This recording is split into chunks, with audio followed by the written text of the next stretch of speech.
All right, welcome to another episode of Living Legends, and I am super excited to be able to sit down and have this great conversation with Stacy and Jalen, multi-generations in the McDonald's franchising industry. So we'll open it up. Man, this is it. So it's three generations. Yes. Three generations of your family. So what led you all into McDonald's? Why this? How did you get here? Yeah. Well, initially, it started with my father. Okay. And I started with him in 1985. Okay. He was offered his first restaurant in Morgan Hill here in 1985. Little backstory, we're from Michigan City, Indiana. Okay. Right around the corner. Midwest, yeah. Right? And so, and at the time, he owned a bar lounge. He always wanted to own his own business. You know, he did many careers, pharmaceutical sales, etc. But he ultimately wanted to own his own business. So he had the bar and the lounge, and after a while, it just got to be a little dangerous, and he he wanted to do something different. And so, happenstance, he was talking to a friend, and that friend said, "Hey, have you ever thought about McDonald's?" And he's like, "What? No, what McDonald's?" And so he was telling him about it and the program and filling out the application. So he said, okay. So he considered it, and he decided to fill out the application and turn it into McDonald's and start to go down that road. Because it is a process. It's an application process. Yes. A lot of people, they think you can just buy a franchise, or you can just invest in a franchise. You can't. At least not with McDonald's, you can't. So he got accepted to the program, and he started training. And fast forward 1985, he was offered that restaurant in California. He'd never been to California. Really? Never been. He always wanted to go to California. So to be offered a restaurant in here, it was just amazing, dream come true, right? Yeah. And so moved the family out. I stayed in Indiana because I was a year in college at the time. Okay. And so the restaurant opened in May 1985, and I had applied to San Jose State University. I was going to go to school in the fall. So I came out, and in the meantime, I'm like, okay, he needs help. I'm going to help him. And so got started doing paperwork and payroll and all of those things, and also started to learn operations of the business. And starting off, I mean, all I could do was sweep. We had never worked in McDonald's before, right? So I'm just sweeping away in my polyester uniform, and so over time, by the time I was supposed to go to school, I just said, I'm gonna wait and put it off because he still needs help. We're just getting the business off the ground.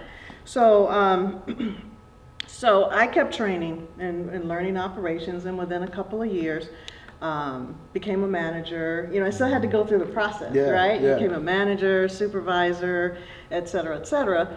And then it was 10 years later where I became an owner-operator, because it's not just given to you, so to speak, just because you are the child of. You still have to go through a program. More training. Yeah. So that's how I got started. I was approved in 1994 to be an owner-operator, and I graduated from San Jose State. I did finish school. Wonderful. It was something I said, okay, I have to finish. Yeah. I was a commuter student, so to speak. So it's almost like you are like the living McDowell's, right? From coming to That was right. So funny. Yeah, that's beautiful. Yes. Beautiful. Yes. So then, Jalen, what leads you? Now, Mom gets in 94. Now, there's some time that passes, and now what brings you into the fray? So I went to school at Purdue University, right? I was a part of a program called the Business Opportunity Program, and definitely shout out to everybody that's a part of those are like my brothers and sisters that are part of that. And it was all Black and Latin based program, basically business program, right? And from till when I was like 17 up, like they were just drilling like business into us, how to get in the game, corporate America, how to deal with it as, a minority in general. And we found a lot of success through our 4 years. I had worked at 3 different companies, 3 different summers, 3 different internships. I had traveled for business case competitions and competed with schools across the country. and afterwards you accumulate a certain amount of business acumen, right? And at one point you kind of got to ask yourself, what do you want to do with that skill? And you know, I kind of got, to be honest with you, I got pretty bored with the corporate world, you know what I'm saying? Like, it's just really boring, and it just wasn't for me as I continued to go through it. I had success in it, but it wasn't for me personally. And I also, you know, I come from my grandfather and my mother, and they're all business owners, so and they're black business owners like that in America, right? So to see that example growing up, I kind of figured, well, maybe I could take my skill, maybe it could still contribute to the business in a sort of way.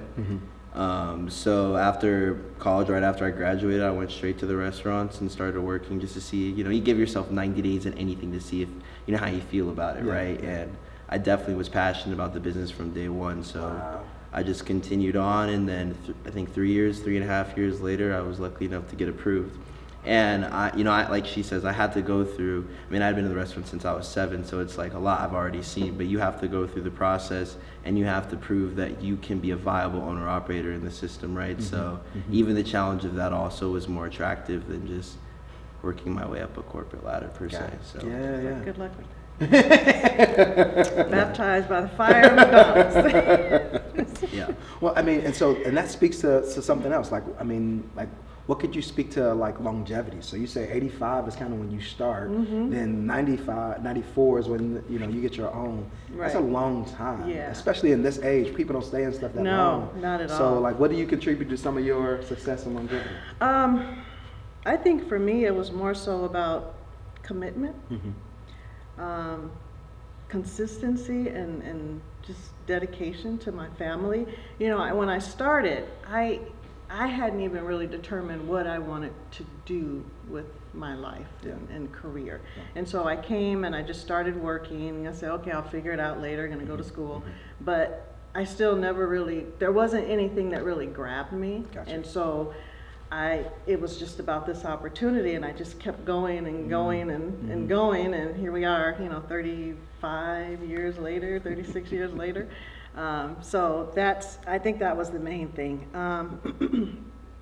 Also, what has helped is, it was very challenging to manage family relationships. Like my father, father, daughter, boss, employee, right? So that was pretty challenging. And many of the soft skills I think needed to be successful in this business, I didn't feel I had. And so it was, I was like, okay, I don't know if I can continue to do this. Now you have 10, 15 years in, I'm like, I don't, but then I was like, well, what am I gonna do? Right. You know, so I said, and I recall I was a little, you know, just a little frustrated one day driving, and I'm like, I don't know what I'm gonna do, and this is great, but I don't know if I, you know, gonna continue. And then, and I remember exactly where I was, and I'm going through that thought process and just kind of felt a little defeated, right? And then it felt like, you know, God just kind of tapped me on my shoulder and was like, excuse me, you need to get it together. You know, this is, you will be fine. I can see what you can't see.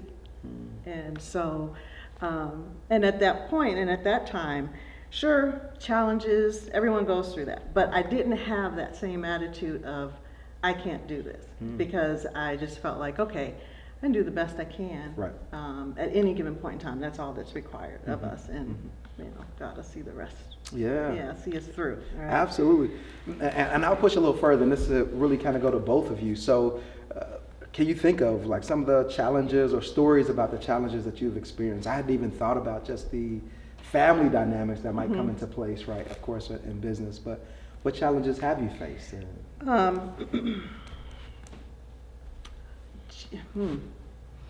Well, you got to think, I mean, there's generational challenges. I mean, you know, there's knowledge and wealth in many different veins of ages, right, and experience in the business. I mean, me and my mom fight all the time, right? In respect to the business, in regards to, well, you have to see this side is where the business is going, and then you have to also come from, maybe from my perspective, Gen Z, millennial, whatever, And then you got to look from, my grandfather's perspective, my mother's perspective, your perspective, right, where you've had years of success in your practice. So why should I fold or to what's next? You get what I'm saying? So sometimes those conversations, whether they have to do with business practices, whether they have to just do with cultural talk, whether they just have to do with people, those can sometimes be difficult. Yeah. You have to be able to adapt. Absolutely. It's the adaptation, and so the system itself it's the same, but it's changed. And like you said, from '85, I've kind of seen a little bit of everything, and to where we are today. And for me, with him coming into the business, I kind of feel like I have the best of both worlds, because I came through in the system, back from the '80s and learning with my father. And now, like he's saying, we're in this whole digital age, everything else, and he's telling me stuff, and I'm like, I don't want to hear that, right? When we started, we didn't even have, computers, and everything was done by hand, and you just. And the challenge is you always have to be on, right? You own your own business. You have to be on 24/7, and you have all these different departments to manage, and people is the main thing. Absolutely. And so, and just trying to stay viable within the business, because it's just not automatically, say, like given to you or renewed every year. We're graded. We have to apply. We have to. It's just always something. There's never any feels like time off, right? Yeah. So that's the difficult thing. You gotta think about it too. I would speak on this in regards to challenges. I mean, we are, at the end of the day, minorities. We're Black people, right?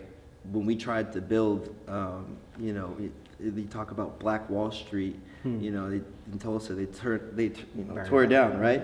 So when you think about stuff like that, back in those days, we didn't even have the formal education to understand what formal accounting was, or what formal contracts were, things like that, right? And unfortunately, when it comes to my grandfather, he had to learn all of that the hard way. Same thing with my mother, until she was granted the opportunity to gain a formal education. And when you really think about it, I'm the first person in the family that's had a true, straight shot, formal educational background, right? So not only can I, do I have some sorts of street smarts, but I'm also understanding what the books are telling me, right? Absolutely. So bringing that into the business today is especially crucial, being able to read the numbers, because I don't even know how you guys did it, being able to run those books. I mean, you're not even speaking on how, my grandmother, Estelle, would be running a lot of the numbers and books back in this, the 80s back in the day. There's a huge almanac that just has our, P&Ls and everything from back in the day on paper. I still have our ledger from the first day. It was a ledger, because there was no Excel, there was nothing, and my writing for I don't know how many years straight, I kept all of those ledgers just to be able to refer back to, see, this is where we started. Right, just pencil and a calculator. That was it. That's huge. Yeah. So then, Jalen, do you feel any added weight now? Like, it's different, like they've been successful now coming in, being the first one with formal education, the sense of where you could potentially take this. Do you feel like you have to wear even more pressure to be successful in the future? No, because I'm my own individual, I'm my own business person, and even though I do stem from them, I know the value that I bring to the business, and it's just another generation of style for the business, right? So I don't think that I bear any weight whatsoever. I'm very confident, and I feel like I was raised to be able to continue to keep the balance of the business and keep it pushing forward and growing, because I was literally birthed from people that did it. So I'm not nervous at all. I don't ever feel any weight. That was a huge question I always got in the interviews and my program. I was like, no, if you can't open up a phone faster than me to the McDonald's app, then don't talk to me about, am I nervous about the future of the business, right? Because people like myself and my generation are the ones that are going to be driving it forward. So I'm actually not nervous. I'm actually very excited and looking forward to the future of the business, for sure. Wonderful. Yeah. Wonderful. But it's good that I feel like we're able to keep him balanced, some of the old school values and this whole piece, and it all works together. Absolutely. Absolutely. I can only imagine. 3 generations is amazing in any industry, right? Like But to be able to do that, especially in McDonald's and something that is so kind of known, not just in the country, but all around the world. So then, how would you speak to, because growing up, I would always hear of like, working at McDonald's is like the negative thing. Like, oh, you better go to school unless you're going to end up working at burgers. You're going to be flipping burgers. Soon I'll be on fries, right? Like that idea, right? Yes. And so how do you deal with that? What comes to mind when you hear people with that type of idea? I get it. It's kind of frustrating, but just like don't knock it till you try it, because there are, and I just don't think that enough people hear stories like ours of where you can go, right? McDonald's has one of the best training programs in the world, and a lot of people don't know that. And you're trained, just for example, the restaurant managers, they're trained to run $1 million business. I mean, if you really think about that, in one building, they're trained to run that, and it doesn't run itself. So, and there's so many things to learn: your people skills and food quality and standards, building maintenance, et cetera, and not everybody can do that successfully. And so, I would say also, living in this digital age, people don't, I won't say kids, but they don't get taught the life skills. That it's just not there. When you start with McDonald's, you have to learn how to sweep. You have to learn how to clean. You have to be able to smile at people and talk to people. And sometimes that gets lost, but those are the life skills that you get working, for example, at a McDonald's restaurant. Yeah. Because, we wouldn't even hire anybody if they didn't come in smiling. I'm like, you're not going to make it here. Yeah, you're not going to make it. You got to be able to have eye contact. You have to be able to, communicate. And these days it's just all, on the phones and everything. But those are the life skills that are going to take you through. And so I think that, and there's always opportunity. There's like opportunity for us, to come up into this business and as a franchisee. So, and that's always there. Yeah. That opportunity is always there, no matter who you are. But you do have to do the work. You just can't go in and say, okay, I'm the manager. Okay, good luck. you gotta do fries. Right. You need to start now. Yeah. Start there. Yes, exactly. Wonderful. Exactly. Wonderful. So then, and I'll start with Jalen. Where do you see, or what would you like your future in the business to be? I mean, the first thing is just to continue the generational wealth. That's the first goal. No matter what, I could care less about anything else but that. To preserve the business for the generations to come, right? That's the first priority, right? So whatever it takes to do that, just like my mother's done it, my grandfather does it, that's my first goal, right? But also, I obviously want to have impact. I talk to my mom about it all the time. I want to be one of the youngest people to win the Golden Arch Award, which is like the 1% Operator Award. Yeah. And they did it back in the day. I was saying that you all won this award before. Yeah. Okay. So I want to. It's in the blood. I want to do that. I want to. I mean, there's a lot of things in the business and that I'd like to do, whether it's in certain committees like marketing committees, digital committees, and just continuing to have influence, right? And hopefully, as I continue growing my career, I get to meet more people that are maybe influential in the company and have conversations, learn from them, show them a franchise perspective from another generation. So continuing the agenda of the next generation, pushing the future of the business, that's really, besides generational wealth, that and the success through that too, and the awards and following up with them, right? I'm not trying to win it just once, so we should win it a couple times, because I know they won it once, but just like, hey, step it up, guys. Come on, they got to do this again. So just that, I think it's also a huge part of my goal is, and you guys were talking about it, right? McDonald's isn't really the most attractive place to work and whatnot, and that's a huge stigma, and I'm young, so I get it, you know what I'm saying? None of my friends are doing what I do. But I also think that that's a difference too in doing just different things in general. I think that you look at the industries nowadays just ruled by kind of like entertainment. Kids want to get popping on TikTok and all these things. That's fine. I fully support that, right? Right. Any artists, any bad. musicians, any sports, right? I really do support that, because I think that we dominate it and we should continue to dominate it, right? But on the flip side, I remember during COVID, everybody, all my friends that were corporate, first time into a job or whatever, were working from home. I didn't work a single day from home during COVID. I was up every day dealing with every single person you could think of, every hour of the night. And the amount that I learned from that, I just want to be able to pass on those intangible skills to, you know, whether it's a kid coming up in high school for first job, somebody trying to get back on their feet. So just the people focus and things that I've learned over time and what I can give to those that might be not as educated as us, you know what I'm saying? That's a huge goal too. Absolutely. I think a misconception too is people expect you to work at McDonald's and like stay at McDonald's forever. You know, I think there's a difference between a culture being so positive and uplifting that people want to stay in it, and people kind of using it and it's just a season, a reason to get out of it and then do whatever. I completely respect that, but at least if you leave, right, if you move on to something, you have the skills that we taught, or we were able to pass something on to you that can help you get to the next level. Because our goal is not for you to stay with us forever, right? We just want to create a good business. We want to build great people, great practices, right? And hopefully that those people can continue to carry on those values as they continue to go on, right? So, But it is a path. those are some of my goals for it. Absolutely. Yeah, it is. Yeah, for sure. And just to speak to it, like I would be remiss not to mention that you're almost like a local celebrity with McDonald's. I mean, Absolutely. Black History Month came. There's this beautiful commercial with your face on it. So when I think about Black History Month, I think about leaders of the community that have pushed us forward by taking risks, pushing boundaries, and thinking outside of the box. So in many ways, but I mean, of course, you know, that's tongue in cheek, but in many ways you are becoming like a new face, a new way to represent the company. And what a beautiful way to be able to do that in Black History Month, to say, hey, McDonald's is not just what that was, but look at what it can be. Yeah. Right? And so so kudos to you. Thank you. In that space. Kudos What's to you. interesting is my father, he did a commercial as well. Did he? Back in the, I don't know if you remember this. You're like the golden child. Right. I don't know if you remember this ad campaign, Eddie the Echo. It was I think it was back in the 80s, and he was an actual commercial, and it was about my McDonald's. So it was, I don't remember the exact message, but then at the end of it, and he goes, at my McDonald's, right?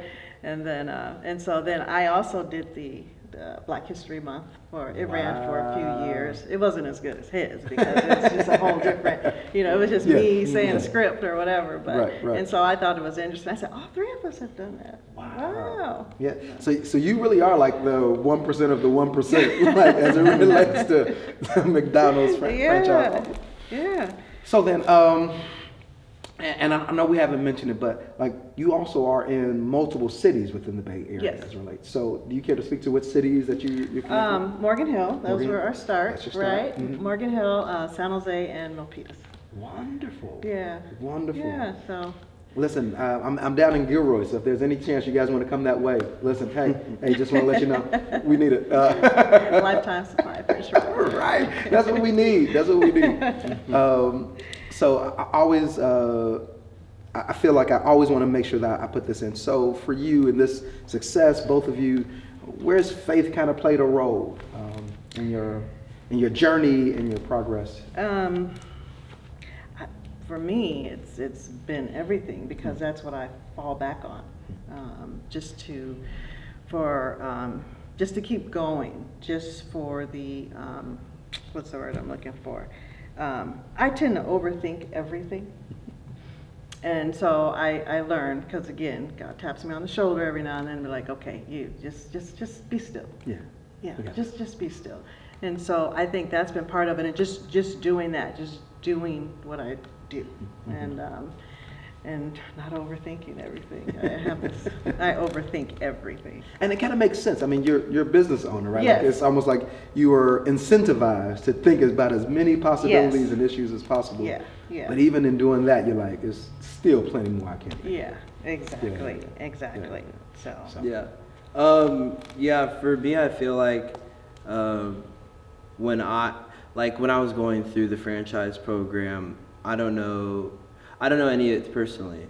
I didn't know any of my friends that were, you know, just thinking about some of the things that I was thinking about in regards to how am I going to structure this business and how am I going to, you know, manage people and how am I going to, you know, like you're talking about, succeed my family in the business. And you know, you got to consider, like, I'm thinking all these things while people are just getting out of college, like partying and having fun and like all this influence and traveling. And Right. Especially during COVID, And during everybody's COVID, just traveling correct. everywhere they Correct. want and working from home and all these things. And I'm like, man, like, sometimes I'd be like, why am I doing this? Like sometimes, or like, you know, why am I feel like I'm exerting myself? Should I just wait? Should I?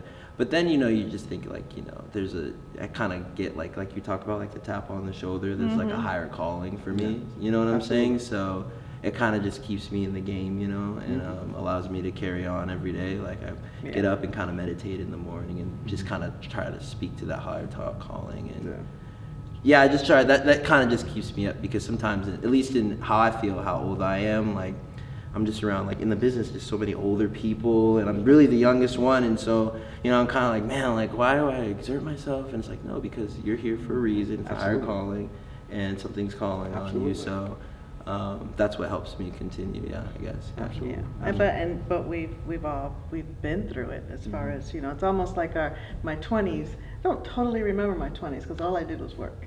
You know, 12-hour days, and just because it's all about the business and building the business, and it just, I think communication is a, what do I want to say? It's a lost art. Listening, I think what I've learned is listening is the most important thing. Don't jump to conclusions. Don't have any expectations. Just listen. Like you said, the worst of the worst. You know, they're just going on. I have customers that'll call and they're complaining, and this person, that person, da da da. And then I'm just on the phone listening. One of the employees will tell me that, and they talk to them and say they were so rude, et cetera, et cetera. And then I get on the phone and I'm like, you know, how can I help you? Blah, blah. And they just start talking, right? But then they calm down because I'm not matching that energy. I'm just, and it's a lot. It's a lot of different levels. But you just be patient. You have to learn how to be patient.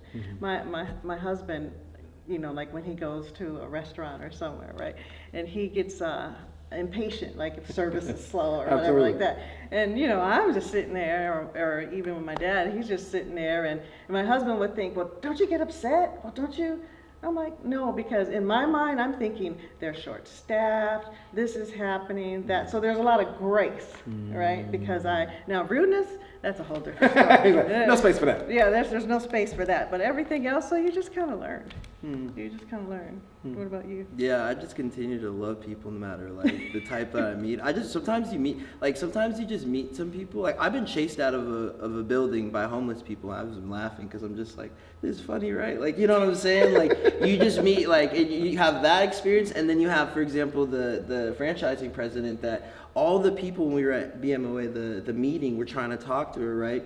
And she just comes up to me because I met her previously. She was like, oh, like, I remember you, I like you, whatever. And I'm like, well, I didn't even say a single word, but you're the top of the, you know what I'm saying? So I think at the end of the day, I think what you speak on, all of what you said, all of what you've seen, right? All the different types of people recognize that, the top of the top and the low to low, because somebody can tell when you've been around kooks, for example, where it's just like, you're not judging them. You can actually relate to them in a way, in a sense of certain things that they're going through mentally, or maybe with what they got on in their environment, where they came from. But you can also relate to the CEO, the American CEO that has all the watches and everything, right, and X, Y, and Z, and understand how they got there, based on just who you are and, like you're saying, your growth in your career and everything.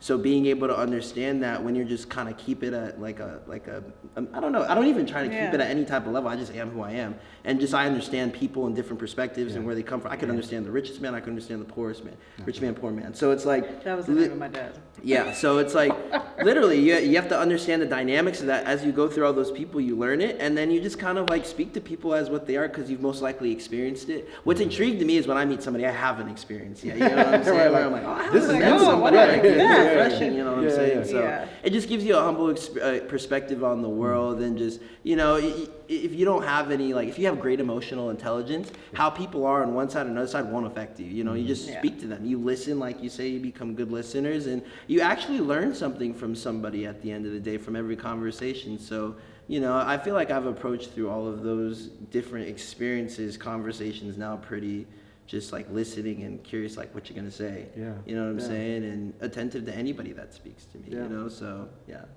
don't write anybody off. No judging a book by its cover. None of that. You know. So Yeah. And I think that's beautiful, especially in a space where, we talk about business, which often can be X's and O's, bottom lines, but just being reminded. It's often far more about people than anything else, right? Oh, definitely. Up and down, those that work for you, those that, Yeah. come in. Yeah.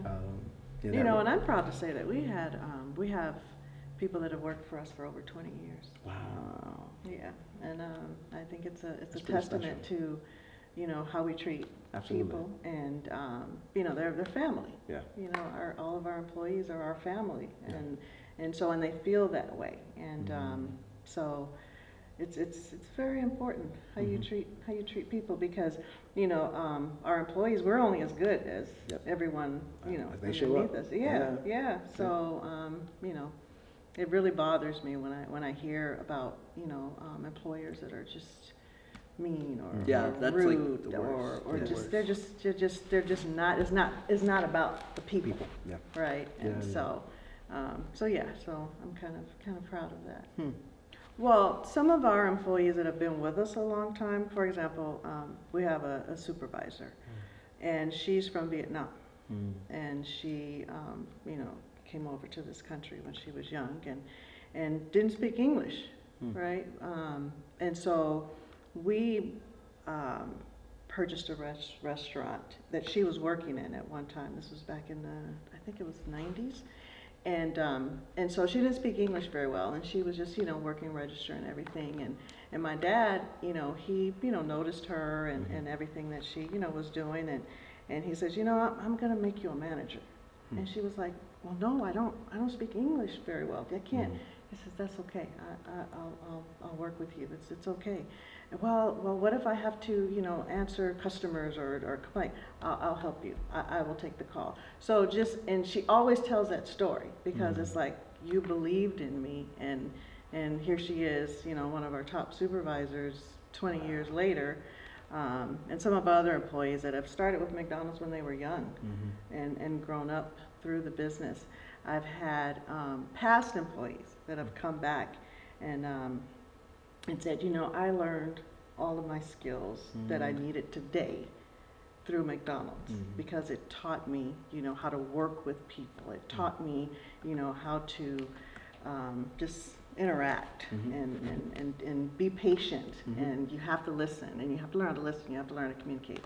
And so, yeah, there's lots of stories that we have on that level, because, they took the opportunity, and we just, you're able to see potential in people. Yeah. Soft on people, hard on performance.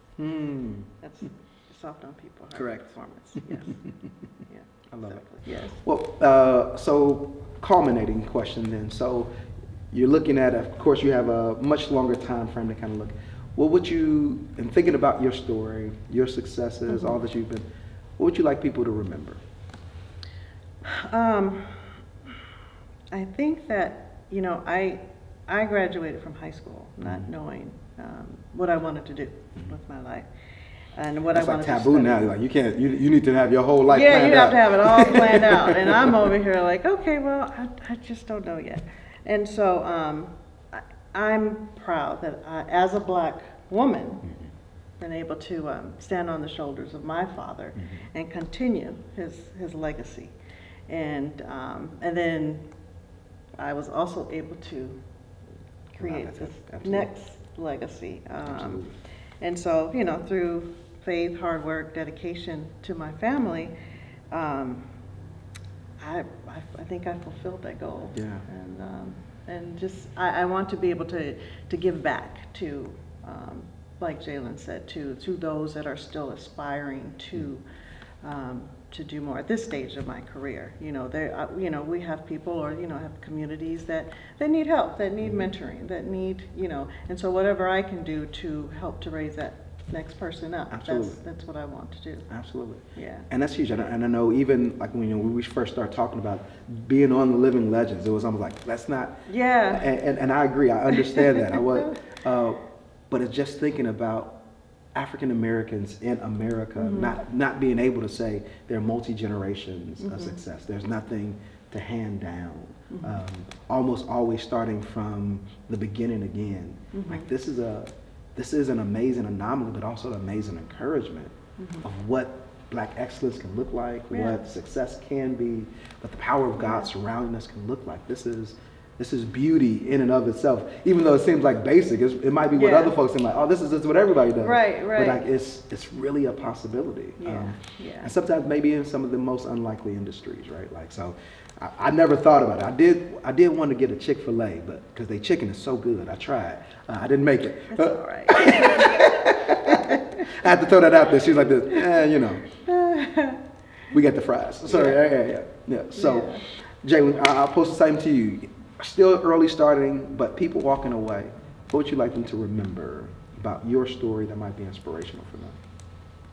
I think so one of the questions I got when I like did the ABC 7, right, was why is it so important, or do you see the impact in being in an industry that is POC dominated? Right, the impact of that, and I didn't like really think about that because it was a good question. I'd never been asked that, and I was like, wow, like when I think about people like Bop, right, like we were really in like, I'm not gonna lie, like we were in college doing case competition and stuff like Wu-Tang Clan and stuff like that. Like we were really like that, and it was like, you know, we approached case competitions with such passion, right?